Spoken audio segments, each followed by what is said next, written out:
आज की इस वीडियो में मैथ के कुछ इंपॉर्टेंट क्वेश्चन बताऊंगा। इन क्वेश्चनों को सॉल्व करने के लिए मैं आपको सबसे आसान तरीका बताऊंगा। चलिए अब शुरू करते हैं। चलिए क्वेश्चन में पहला देखा जाए, इसमें क्या कहा गया है।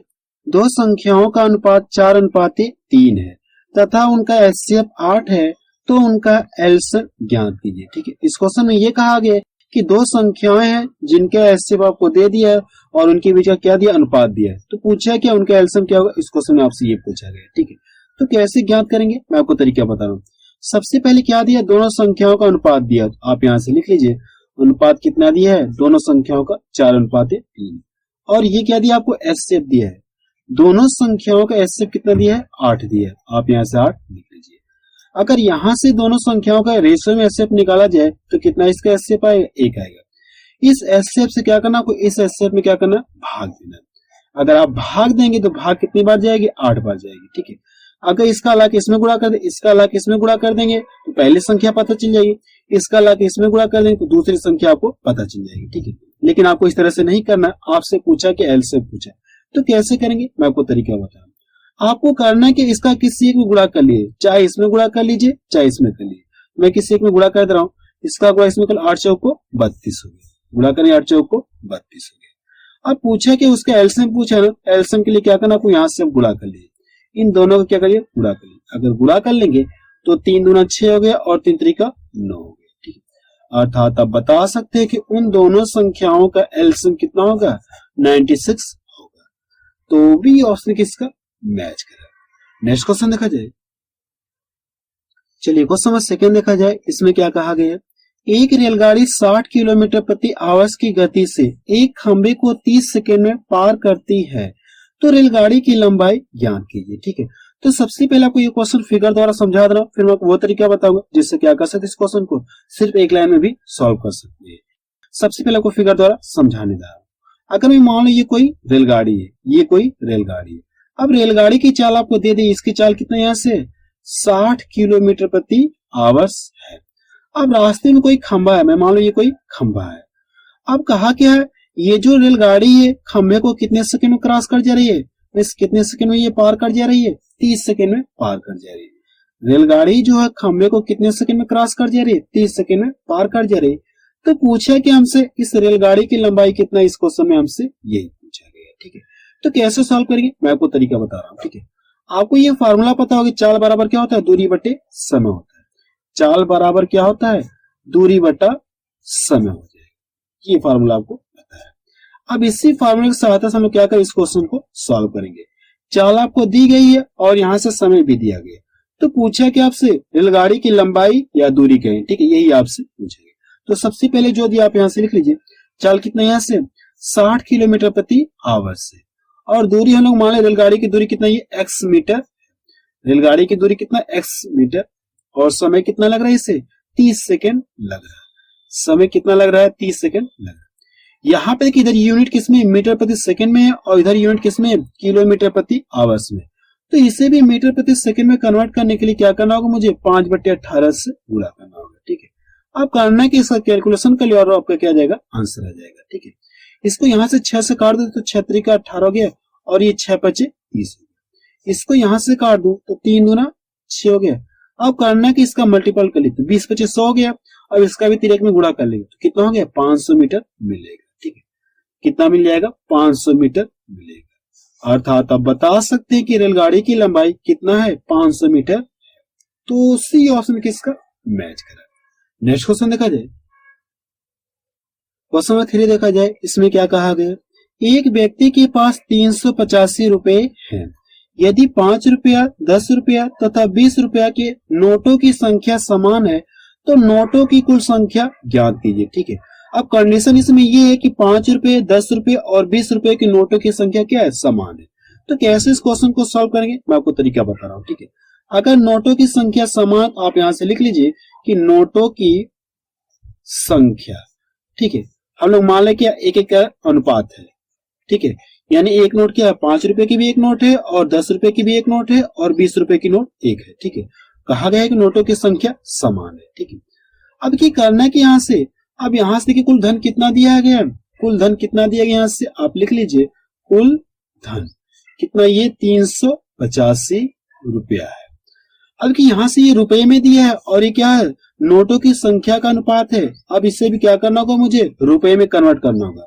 तो 5 रुपए कितनी नोट है, एक नोट है। अगर इसे रुपए में कन्वर्ट किया जाए तो कितना रुपए मिलेगा, मुझे 5 रुपए यहाँ से मिलेगा।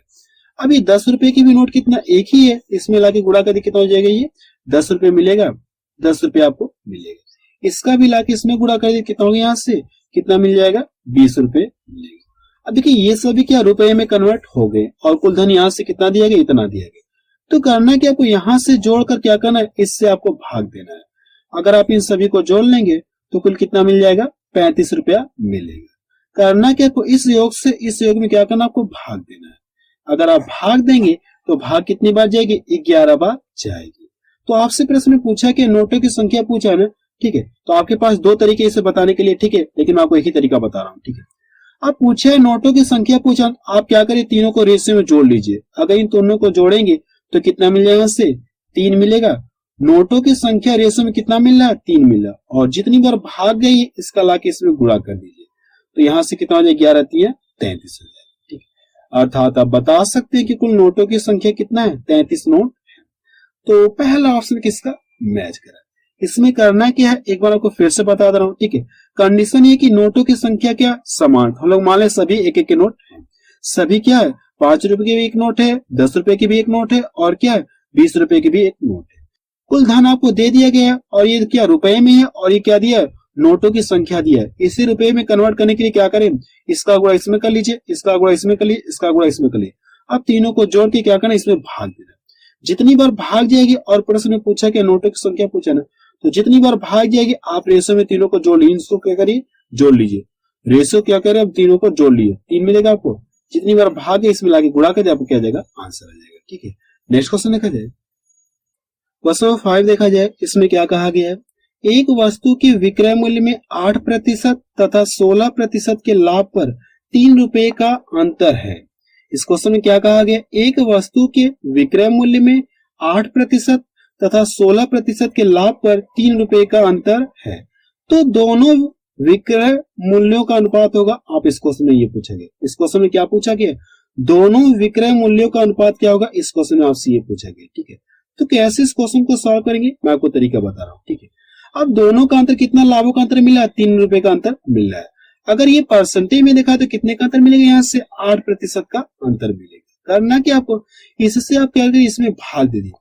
इससे क्या करना, आपको 8% बराबर कितना का अंतर मिल रहा है। करना क्या, आपको इससे इसमें भाग दीजिए। अगर आप भाग दे दें 100 से गुणा करके उस वस्तु का क्रय मूल्य आपको पता चल जाएगा, ठीक है।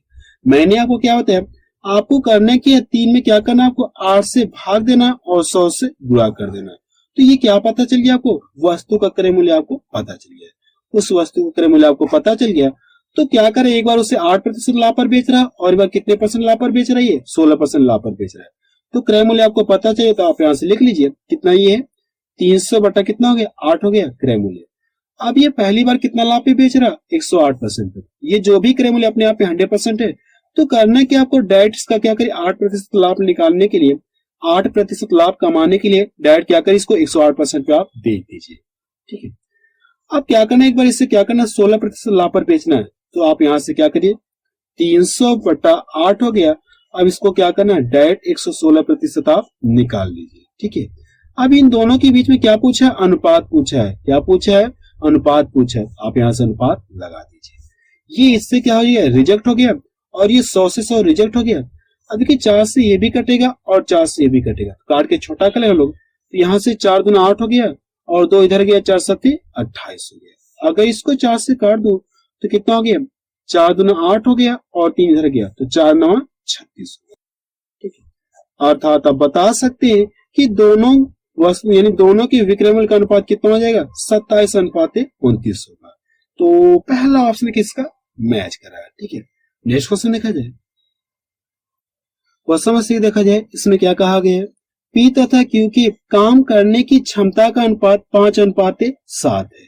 एक काम को समाप्त करने के लिए उनके द्वारा लिए गए दोनों का अनुपात कितना है, दोनों का अनुपात ज्ञात कीजिए। पूछा कि हमसे क्षमता का अनुपात दे दिया गया, क्षमता का अनुपात कितना, इतना दिया है। तो पूछा कि उनके द्वारा लिए गए समय का अनुपात हमसे पूछा, उनके द्वारा लिए गए हमसे क्या पूछा है, समय का अनुपात हमसे पूछा गया है, ठीक है। तो आपको एक रूल पता होगा कि कार्य क्षमता का क्या होता है, उल्टा समय का रेशियो होता है। तो सबसे पहले जो दिया आप यहाँ से लिख लीजिए, ये P है और ये क्या है, Q। अब इनकी कार्य क्षमता का अनुपात कितना दिया, 5:7 दिया है। आप यहाँ से लिख लीजिए कार्य क्षमता, ठीक है, आप पूरा लिख लीजिए कार्य क्षमता। और पूछा कि आपसे काम को समाप्त करने के लिए उनके द्वारा लिए गए समय का अनुपात पूछा गया है, ठीक है। तो आपको ये पता होगा कि समय का यानी कार्य क्षमता का उल्टा क्या होता है, समय का अनुपात होता है। तो समय का अनुपात बताने के लिए आपको क्या करना है, इसको आप पलट दीजिए। इसको आप पलट देंगे तो यहाँ से कितना हो गया, 7:5 हो जाएगा, ठीक है। अर्थात आप बता सकते हैं कि उनके द्वारा लिए गए समय का अनुपात कितना हो जाएगा, 7:5 होगा। तो पहला ऑप्शन किसका मैच है। इसमें करना क्या, एक बार आपको फिर से बता दे रहा हूँ, कार्य क्षमता का अनुपात दे दिया, आपसे पूछा कि समय का अनुपात पूछा है, तो करना क्या, आपको इन दोनों को पलट दीजिए, आपका क्या आ जाएगा, आंसर आ जाएगा, ठीक है। नेक्स्ट क्वेश्चन देखा जाए, क्वेश्चन नंबर 7 देखा जाए। इसमें क्या कहा गया है, ए का भाग बी के भाग से 2 गुना है, जिसका भाग सी के भाग से 3 गुना है। 1800 रुपए उनके अनुपात के हिसाब से दिए जाते हैं, तो बी का भाग ज्ञात कीजिए, ठीक है। सबसे पहले कितने व्यक्ति हैं, 3 व्यक्ति। तो आप यहां से लिख लीजिए ए बी सी। अब कंडीशन क्या, उस कंडीशन को हम लोग फॉलो करते हैं। ए का भाग बी के भाग से कितना है, 2 गुना है। ए का भाग जो है बी के भाग से 2 गुना है, जिसका भाग सी के भाग से क्या है, 3 गुना है।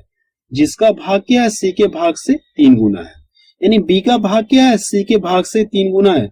अगर हम लोग मान लें कि सी का भाग 1 है तो ये कितना हो गया, ये 3 गुना हो जाएगा। फिर क्या कहा गया पहली लाइन में, ए का भाग बी के भाग से 2 गुना है, तो बी का भाग आपको पता चल गया।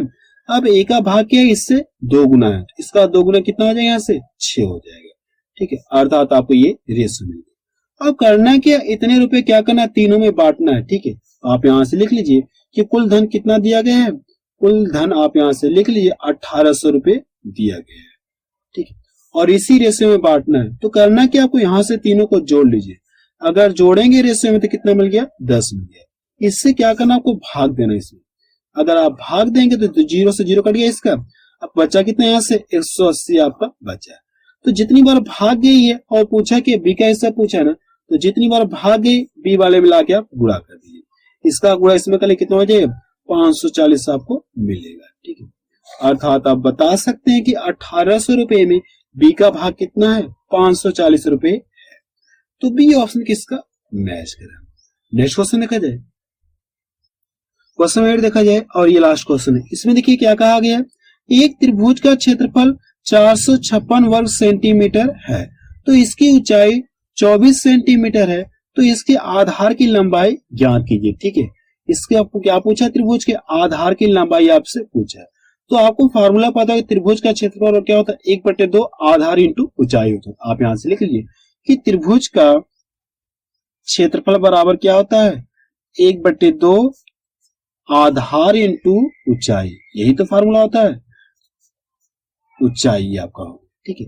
अब इसमें दिया क्या, त्रिभुज का क्षेत्रफल, इसका मान आपको दे दिया, कितना दिया गया, इतना दिया गया। आप इसे क्या कर सकते हैं, 456 रख सकते हैं, तो 456 और ये 1/2 हो गया। और क्या दी गई, ऊंचाई दी गई। आपसे आधार पूछा तो इसको इसी तरह से छोड़ दीजिए, ठीक है। ऊंचाई कितनी दी गई, यहाँ से 24 सेंटीमीटर दी गई। इसको यहाँ से मैं डिवाइड कर दूं तो कितने में कट जाएगी, 12 बार में कट जाएगा। अब करना कि इससे इसमें भाग दीजिए। अगर इसको यहाँ से काट दूं तो कितना हो जाएगी, यहाँ से अगर काटूं तो 12 पर जितना बारती है 36 हो गया, और 12 चौक 48 ज्यादा हो जाएगा, तो बारती है 36। कितनी बार भाग जाएगी, 3 बार जाएगी। अगर आप पूरा पूरा काटेंगे कितने बार कटिए, 38 बार में आपका कट जाएगा, ठीक है। अर्थात आपको ये पता चले कि आधार कितना है, 38 सेंटीमीटर। आप यहाँ से लिख लीजिए कि आधार बराबर कितना आ गया, 38 सेंटीमीटर आ गया। ये आपका क्या गया, आंसर आ गया। तो देखिए कौन सा उसका मैच कर रहा है, तो डी ऑप्शन किसका मैच कर रहा है, ठीक है। तो आप मुझे कमेंट सेक्शन में जाके बताएं कि ये वीडियो आपको कैसा लगा।